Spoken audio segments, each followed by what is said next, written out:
I have never, in all my time covering sports, see a situation like this where an NFL team is trying to screw over a player that they drafted in the first round. Ladies and gentlemen, boys and girls, hope all of you having a great week. Hope all of you having a great Wednesday. If not, hope this video can make it a little bit better. And man, oh man, can y'all believe it is July 16th, at least as to when I'm recording this video. I feel like July 4th was only a few days ago. Summer's flying by. But that's completely besides the point. What we're here to talk about in tonight's video is a situation I've been following very closely the past couple of days. I know I'm a professional overreactor, but this is one of the craziest situations I've ever seen. So number one, it involves an NFL team. Number two, it involves a first-round draft pick in the most recent NFL draft. And number three, it involves Texas A&M. So if you are a football fan, you're getting the best of both worlds. We're going to talk about a little bit of everything in this one. And I'm sure some of you know what's going on. If you don't, I'm going to enlighten you. First things first, before we get into that, let's check out some of the recent comments on the recent video, which was the second and bad update on Quinshon Judkins. This is the top like comment. I haven't read any of these, so you're going to be getting my live reaction. Yo, Marquavius Dinkleberry Diddler James III. So now my name is Marquavius Dinkleberry Diddler James III. I digress, continuing along. Thanks for the football update on Quinshon. You're keeping us better informed than my mom with a Google password hint. I've been refreshing your channel harder than a quarterback dodging a sack. Big love from me in the comment section. Keep those vids coming. Outside of you calling me Marquavius Dinkleberry Diddler James III, I appreciate that comment. This is from Yo Gary, or actually maybe this is a top like comment. Since Diddy was innocent, the new name for you is Matt B. Epstein. Matt B. Epstein. Is this an instant ban? I think it is. What up, Matard? I guess that's how you say it. Can you do an SEC preview? Thanks.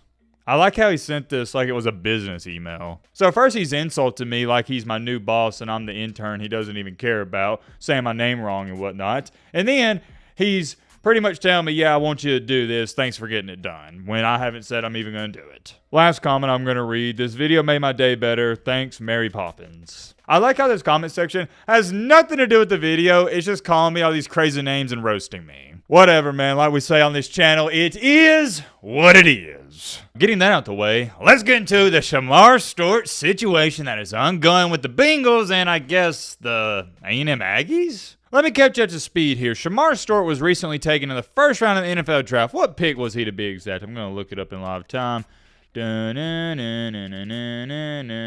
Hold on, give me a second. Shamar, I think he was 16th. Hold on, stick with me. Hold on. He was selected with the 17th overall pick. But voice crack.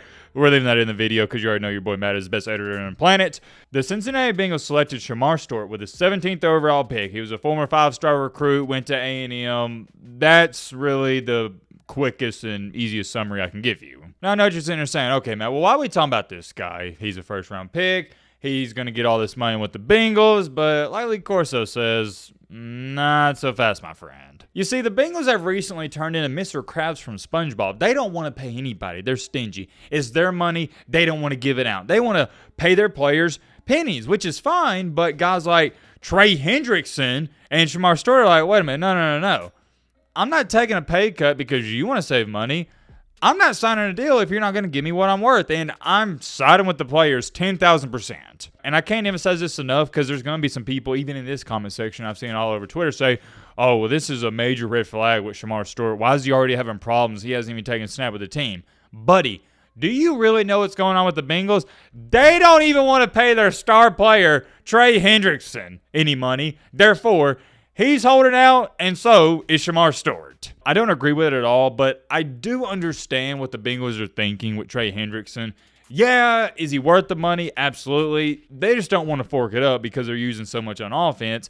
Because Hendrickson, what's he going to command? At least, I don't know, it's going to be some mega contract. The Shamar Stewart one, which is the situation we're talking about right now, doesn't make any sense at all, and I don't understand what the Bengals are thinking. Because you drafted this guy, and you knew from day one, you knew before you even picked what you got to pay the 17th overall pick in the draft. You don't get to make up these contracts, guys. The NFL makes up, okay, if you have the 17th pick in the NFL draft, you're the Bengals, you have to pay this guy X amount of money. The only thing the Bengals get to negotiate, and this is where the problems have risen, I guess you could say, is the guaranteed money. Let me say that again. That is the only thing they get to negotiate, the guaranteed money. And 99% of the time, or maybe 98, you get the point. First round picks always get fully guaranteed deals. Well, you probably know what I'm about to say next. The contract that the Bengals proposed to Shemar Stewart wasn't fully guaranteed. We don't know exactly what it was. It hasn't been leaked out, but we know for a fact it wasn't guaranteed. And Shemar Stewart's like, wait a minute. Hold on, partner. So if I go out here in week, let's just say 2 or 3, hypothetically speaking for the sake of this video, snap my knee or ACL in half, that means y'all aren't going to pay me? And they're like, yeah, pretty much. So let me ask you a question. Why would Shemar Stewart, or even you watching this video, or anyone for that sake, sign that contract? It's stupid. I'm going to say this one more time. I get not wanting to pay Trey Hendrickson some max contract because you're pinching pennies, but a guy you just drafted, it's so bizarre to me. That is what's been going on ever since, really, the NFL draft, because they still have not came to a deal. And I almost forgot to throw this in there, since they haven't came to a deal, guess what? Shemar Stewart, he's not practicing with the team, and I don't blame him. But here's where things get super fascinating, and it's the reason I'm making this video. You know who he has been practicing with? The Texas A&M Aggies. Yes, his former collegiate team. How about that? So he's left the Bengals. He's been with A&M, practicing, working out with them this summer. And this just makes total sense because even though you haven't signed a deal with the Bengals, you want to stay in shape. Let me read this report off, though, because this has been going viral all over social media. It has over 6 million, nearly 7 million views, and I had a few people send it to me asking some questions. Stewart now may not play in the NFL this season and return to Texas A&M and re-enter the draft in 2026. What? Wait a minute. Hold on. Did you hear that correctly? Did I read that correctly? Yes, your ears are not deceiving you. And this is what's confusing people. I'm going to read this off word for word. Shemar Stewart has many options, so he can not play for the Bengals. Number 1, Stewart can opt out of his contract, sit out the entire 2025 season, and re-enter the NFL draft in 2026. Number 2, Section 6 states regarding a player returning to college. If a college football player eligible for the draft before exhausting eligibility is drafted by an NFL club and returns to college, the drafting club retains exclusive negotiation rights. 3, refuse to sign and demand a trade. Stewart can demand a trade until August 5th, 2025, which is fastly approaching. 4, the final one, play in another league. Stewart could join a league like the CFL or UFL. If he plays in our professional league within 12 months of being drafted, the Bengals retain his NFL rights for 3 years post-2025 draft. I'm going to explain this. Number 1, before you get all confused and try to argue for any of these options, these are all terrible options. They are. It's the truth. Number 2, Shemar Stewart, I know this post says it, but he cannot go back to Texas A&M and play. That's not going to happen, and it can't happen. The way they worded this post, it's been confusing people. I don't know if they meant to do it this way, or maybe they did it on purpose. I'm just going to explain it. This part right here, it says Stewart now may not play in the NFL this season and return to Texas A&M and re-enter the draft in 2026. Notice they didn't say return to Texas A&M and play football. He would just return back to campus. Here's a big predicament that Stewart faces. Like we talked about, none of these options are good. Number 3 sounds good. They'll refuse to sign and demand a trade, but the Bengals, they're not going to trade him. They drafted him for a reason. They want him. But where things get messy for Stewart is the Bengals, they know they have all the leverage in the world, and they are using that against them. If they haven't proved it to you with the Trey Hendrickson situation, I don't know what will.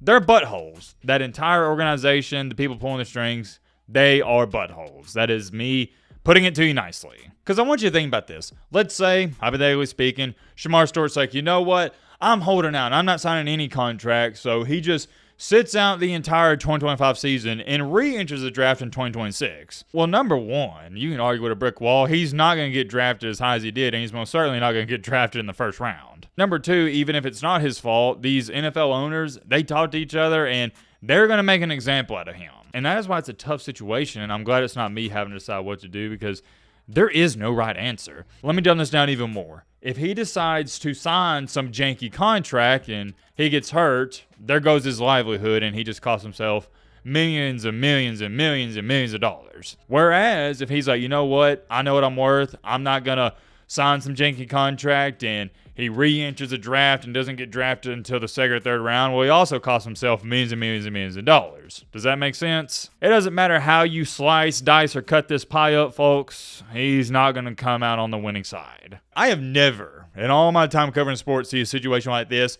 where an NFL team is trying to screw over a player that they drafted in the first round. It's not even like one of these situations where this is some 5 or 6, 7-year guy they're trying to get out of the locker room. No, they wanted him. Let me say it again. They wanted him. It's so bizarre to me because most teams try to take care of their draft picks, but the Bengals are like, nah, F all that.